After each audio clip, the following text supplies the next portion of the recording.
السلام عليكم ورحمة الله وبركاته. ازيكم حبايبي عاملين ايه؟ وحشين يا طيبين. النهاردة احنا عندنا فيديو برضو خفيف كده من بداية تفريزات رمضان، بس ده اوردر مش تفريزات لي انا بعمل الحاجة وبطلع منها طبعا بحاجة بسيطة اشيلها برضو عندي في الفريزر.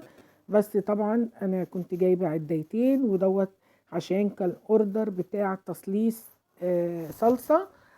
فأنا كنت عاملة العداية الأولانية كنت عاملاها ببصل للطبيخ. والتانية ديت كانت هتتعمل من غير أي حاجة خالص. طبعا للي مش حابب البصل أو الثوم، في ناس بتحب الطماطم هي تسبكها بمعرفتها. تمام. ففي اللي كان عايز خالصة على الأكل، وفي قصدي على الطبيخ، وفي اللي هو عايز حابب ان هو يعملها. تمام.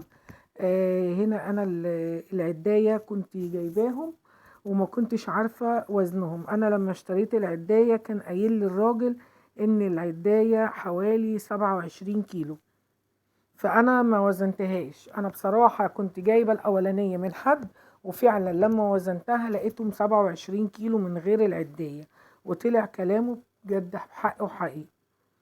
تمام. اما دي انا ما وزنتهاش وابتديت ان انا اشتغل فيها من غير ما اوزنها. فانا هعمل حاجة حلوة دلوقتي، هخلص اشيل العناقيد بتاعتها كلها، وبعد ما هشيلهم هوزنهم عشان اشوف اذا كان كلامه صح ولا لا. عامة هي هنا انا كنت باكل والبت دودو كانت عامله لنا جلاش حلو قوي صوابع كده، فبقول لها ده انا حاسه ان انا عندي هبوط. قالت لي طب كلي لك حتتين جلاش وانتي قاعده كده. فانا حاطه الصينيه بقى وعماله اكل وانا قاعده. هنا انا كده شلت العناقيد بتاعه الطماطم. زي ما انا قلت لكم العدايه الاولانيه انا كنت جايباها ال 27 كيلو، كنت جايباها ب 125 جنيه، كان سعرها حلو قوي. اما دي جايباها ب 150 جنيه، وحاسه ان انا اتخميت فيها، بس بصراحه طالعه من اولها لاخرها مفيش ولا حبايه.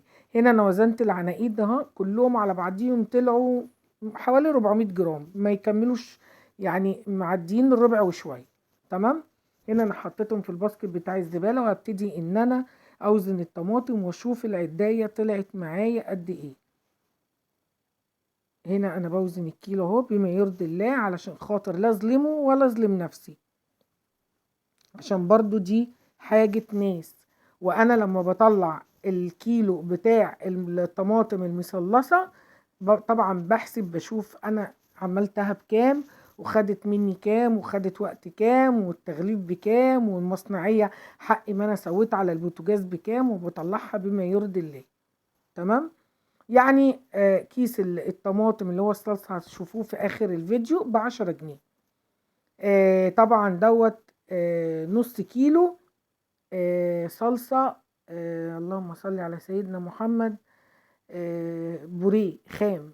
حضرتك هتقدري ان انتي تاخدي منها لطبختين او لتلاتة، يعني تقيلة جدا مركزة. انا مش حاطة اي مية خالص، حتى وانا بضرب الطماطم في الخلاط ما بحط لهاش مية، انا بستكفى بالمية او السائل اللي نازل من الطماطم بس. تمام. اللي بصلصة او بتوم بيبقى الكيس ب15 جنيه، عشان طبعا بحط لها مادة دهنية، وبحط بصل، وانتوا عارفين طبعا البصل غالي. تمام كده. فهنا انا طلعت وزنتها بالظبط، طلعت معايا 25 كيلو وربع باللي هم اللي انا طلعتهم العناقيد دولت، يعني الربع ده هم طلعوا 25، والربع بتاع العناقيد اللي موجودة دي. هاجي هنا عندي على الحوض، انا غسلاه كويس جدا جدا جدا، وكمان مطهراه بخل. هبتدي ان انا اغسل الطماطم واشيل الذره بتاعتها زي ما انتوا شايفين كده، وانضف واقسم الطماطمايه نصين واحط في الحل. تمام. هنا انا كنت قسمت الطماطم عندي انصاص زي ما انتوا شايفين كده، ما بحطلهاش اي مادة دهنية خالص، بحطها على نار هادية وهي بتنزل المية بتاعتها حبة بحبة، وهي بتسوي نفسها بنفسها. دي اسلم طريقة للطماطم بدون اي تعب وبدون اي مجهود. انا هنا قسمتها على حلتين، الحله الكبيره، وديت الحله بتاعه المخروطه، لان ما كانش عندي حلل كبيره فاضطريت ان انا اعمل في حله المخروطه. تمام. هبتدي احطها على نار هاديه. هنا على فكره انا اقتحمت المطبخ بتاع امي علشان خاطر بقالي كام يوم تعبانه، وكنت معلقه محاليل، وكان عندي اوردر تفريزات بتاع خضار. هتشوفوه الفيديو اللي بعد الطماطم دوت عشان كله هيخرج مع بعضه. فانا كنت عندها وكنا قاعدين بنجهز الحاجة. كانوا مرات اخويا وبناتي وانا، علشان طبعا كان الكالونة في ايديا وما كنتش عارفة اشتغل لوحدي، فهم كانوا بيوضبوا الخضار. حتى انا كل اللي عملته من الخضار هي الفاصوليا هتشوفوها، والباقي هم اللي عملوه، فعشان كده انا ما صورتش. تمام. هنا انا باخد اهو زي ما انا قلت لكم بالكوبايه من نفس الطماطم بالصوص بتاعها او السائل بتاعها، بضرب في الخلاط بدون اي ميه، فعلشان كده بتطلع لي الصلصه بتاعتي خام، وان انت بتاخدي منها وبتزودي الطبخه. يعني انا كيس عملت منه، عايزه اقول لكم ان انا كل اللي استعملته حوالي 4-5 معالق، عمل لي نص كيلو خضار، لان هي تقيله جدا جدا. انا مش حاطه لها اي ميه. تمام. هنا انا كنت عند والدتي طبعا زي ما انا قلت لكم، ده المطبخ بتاع الحاجه. ممكن تشوفوني فيه كتير ان شاء الله يعني. هنا انا كنت بطلع من الخلاط، حطيت المصفى بتاعت المخروط على الحله بتاعتها، وببتدي ان انا اصفي الطماطم. ده مش معناه ان انا القشر او اللي طالع من الطماطم انا هرميه، لا انا ما برميهوش، عشان حرام عليا اولا، وثانيا دي نعمه ربنا، واولا الحاجه غاليه جدا جدا. تمام.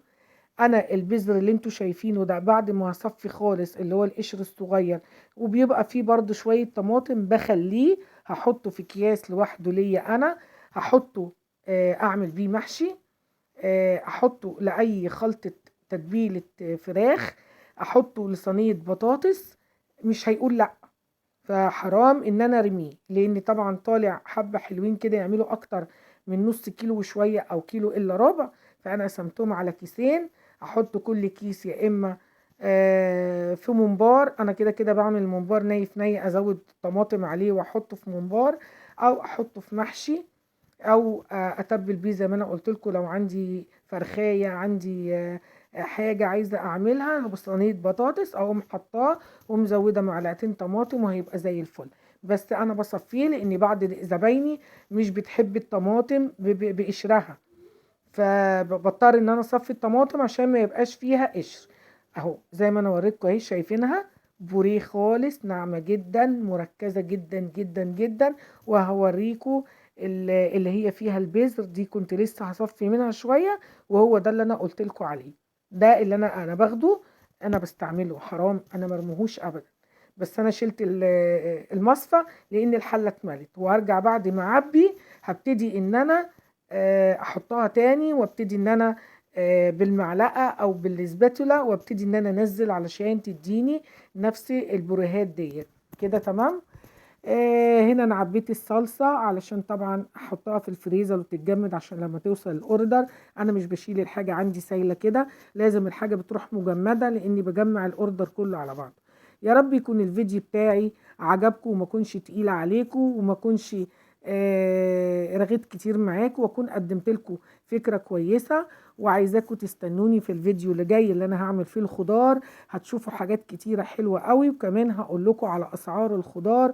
وممكن اقول لكم لو انتوا حابين ان انا اقول لكم انا بخرج الخضار ازاي، هقول لكم. اشوفكم على خير في فيديو جديد. السلام عليكم يا طيبين.